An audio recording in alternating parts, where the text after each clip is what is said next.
Good morning, boys and girls, and welcome back to another exciting edition of the American Revolution, Lesson 6. Okay, of course you need your mentor text, a pencil, and a highlighter. To succeed, grab those items. Let's get started. So, of all the texts we've read in the unit so far, they are secondary sources, which means that they are written by scholars many years after the American Revolution. We've seen these secondary sources provide readers with facts and details about a topic. So today we're going to read a memoir. I like that word, memoir. A memoir is a type of primary source, which means it's written during a historical period by someone directly involved in the events described. Exciting. Some of my favorites. Here we go. If you would turn to page 12 and 13, we're going to do our first read. I want you to circle difficult or unfamiliar words. And then I also want you to look for the word liberate, tyrants, contract. Okay?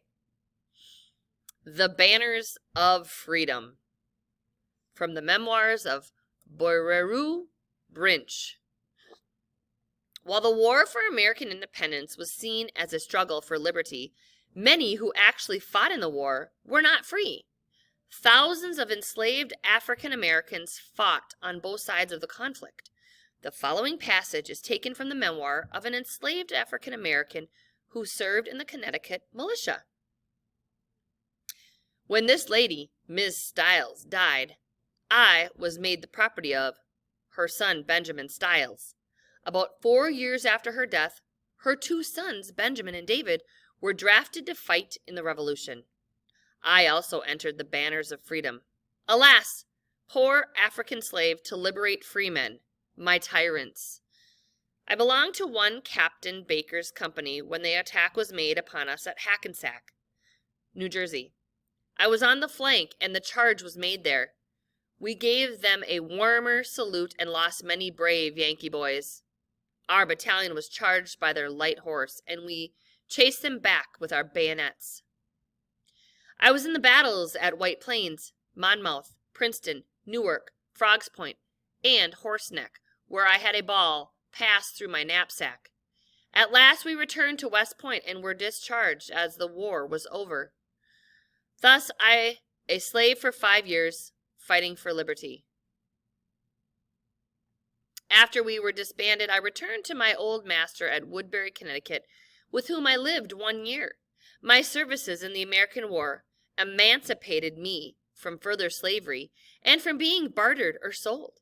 My master consented that I might go where I pleased and seek my fortune.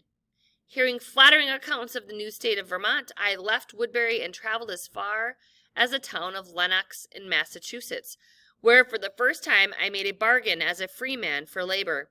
I hired myself to a Mr. Elisha Osborne for 1 month at the price of $5. When I had fulfilled this contract, I traveled to the town of Pulteney in Vermont. There again I let myself to a Mr. Abel Parker for the sum of 13 pounds 10 shillings for 6 months. Here I enjoyed the pleasures of a freeman. My food was sweet, my labor pleasure, and one bright gleam of life seemed to shine upon me. If you look, there are some little numbers after some of the words. So if you take a look over here, it says Yankee boys, and there's a little number 1 right there. If you go down here, it tells you what that means. Yankee boys were patriots. Also here, it talks about their light horse. There's a little number 2. The 2 here means lightly armed soldiers on horseback. Whoops, sorry about that. And then over here, bullet, number 3. I gotta find it. Oh, right up here, 3. I had a ball pass through my knapsack, a bullet. They weren't shaped like the bullets we know now. They were round. And then 4. I'm looking for 4. Oh, right here. There again, I let myself. I hired myself is what that means. All right. So I hope you found the word liberate. If you didn't, make sure that you circle it or highlight it. Liberate is to set someone or something free. So write that in so that you can remember it. And then on page 12 again, tyrants.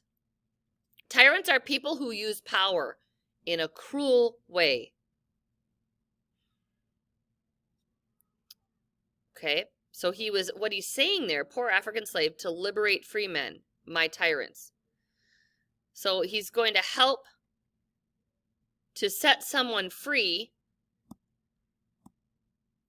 who were his tyrants, his people who used power in a cruel way. And then here you've got the word contract. When I had fulfilled this contract. A contract is an agreement between people to do something. So make sure you write that down.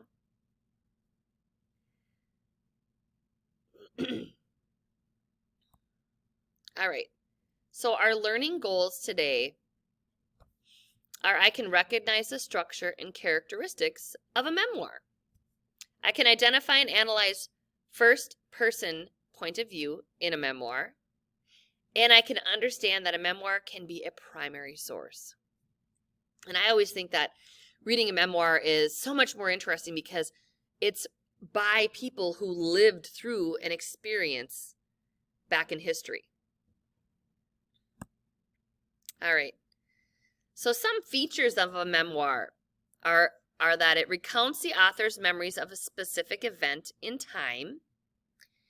It describes the author's role in the event, including conflicts he or she faced.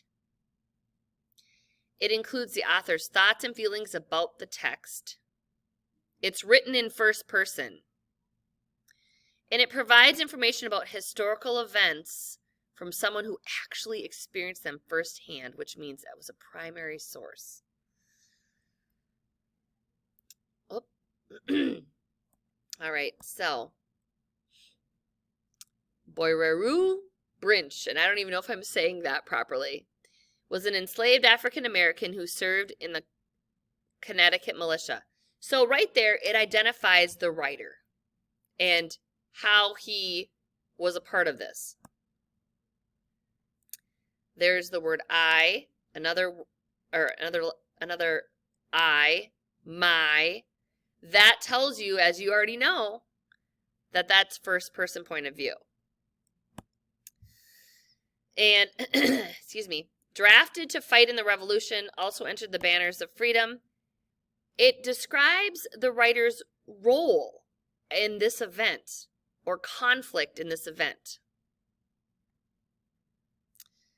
And then I also underlined slave and tyrants. Poor African slave and tyrants. It's his feelings or thoughts. And then, oops. Attack was made upon us at Hackensack, New Jersey. So this is a true historical event. It describes Boireru Brinch's experience. All right, now it's your turn. On your own, reread paragraph 4 on page 13. Okay, what are Brinch's experiences after the war? And then how did this memoir deepen your understanding of the experiences of some African Americans after the Revolution? So what you're going to write in your margin is what were his experiences after the war, after it was all over. What are some things that he did? And then how did this memoir deepen your understanding of the experiences of some African Americans after the Revolution? Okay. All right. So what I want you to do is I want you to take some time, pause the video, and go ahead and do that in your margin.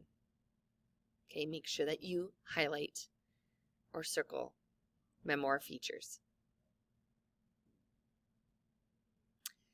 Alrighty, welcome back.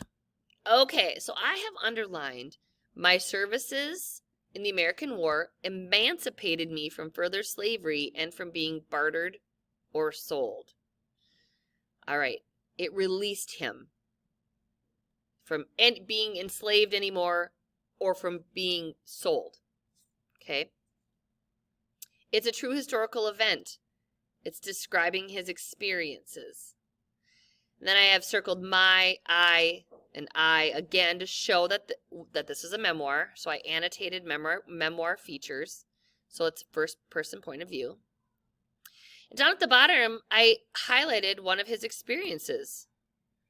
Okay, his thoughts and feelings. Here I enjoyed the pleasures of a free man. My food was sweet, my labor pleasure, and one bright gleam of life seemed to shine upon me.